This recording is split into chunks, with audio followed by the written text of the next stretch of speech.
Hi, I'm Stacy Taubman, founder of Girls Dreaming Big, and I'm here today to do something very exciting, my very first video blog series, and I brought along two young women that I've known since they were in 8th grade. Let me start by introducing them. This is Stacy Goodman.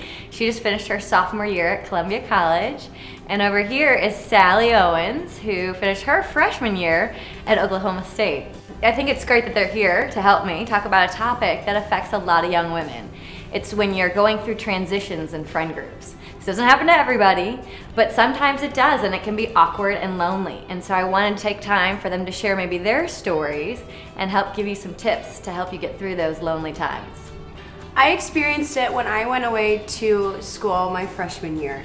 And I had a very set friend group through high school, and we were all very close with one another. And going to college, you find new interests and new things that you maybe didn't think you'd be interested in. And I got really involved in art and really involved in ceramics. And I made my new friends through that. But at the same time, I was slowly losing some of my high school friends because, life changes and you're at different schools and it gets hard. But it's still possible to keep those friends if you work hard enough and if you guys still share the same values and what you want out of a friend or out of life.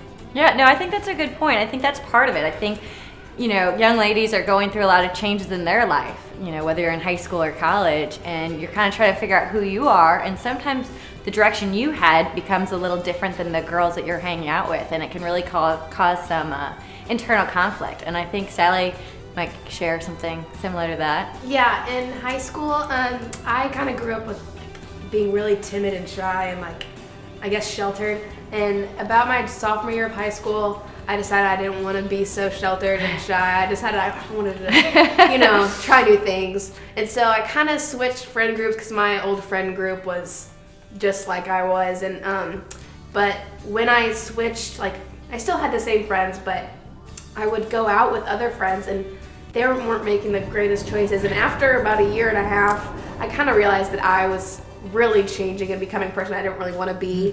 And I guess going to college helped me a lot because I realized that lifestyle that I had been living, like my last years of high school, really isn't who I am. And so it's really helped to figure out who I am instead of forming to the people around me. No, absolutely. So when that was all going on, what kind of emotions or how are you feeling through all that? I was just lonely. You go to school and you're like, don't have a lot of friends because it's a new school and there's all new people, and so I'm in the process of trying to find my niche and find who I want to be in college. And at the same time, I could call my friends, but we haven't talked in 2 months, Right. and it gets the time when you're not talking gets longer and longer and longer. So when you finally do, it's weird and your lives are so different and you've become almost strangers to one another.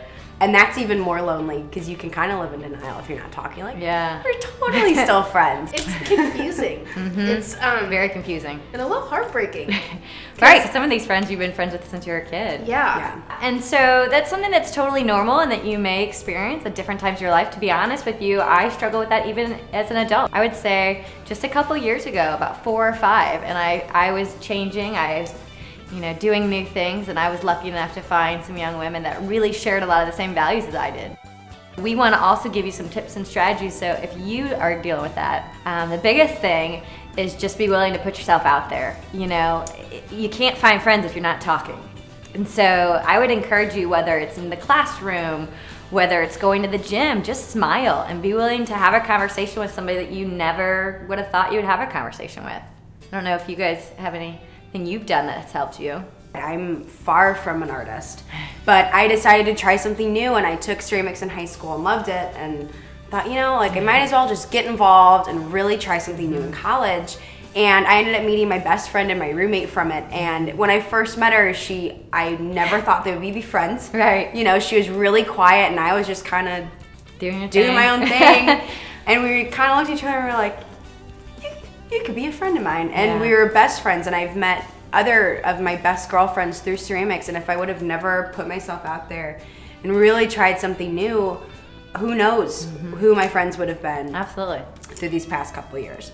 Sally, what about you? What kind of things can you give girls in terms of helping with this? In high school, I was a pommy, and having friends that have similar interests as you, like dancing, really helped like create a bond like that was like incredible for us. It was like a family. I loved having poms. This is like my main like core friend group. There's like, I don't know, there's like a mom and like the kids. Are you calling me old, Sally? I think Sally has a great point, and if I'm being honest, it was a big inspiration for starting Girls Dream Big Family. You know, I got to watch these young women blossom through having that family component.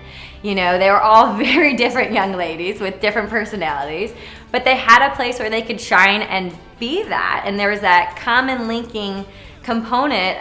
In their case, it was dance, but for Girls Dream Big, it's the idea of going after your dreams.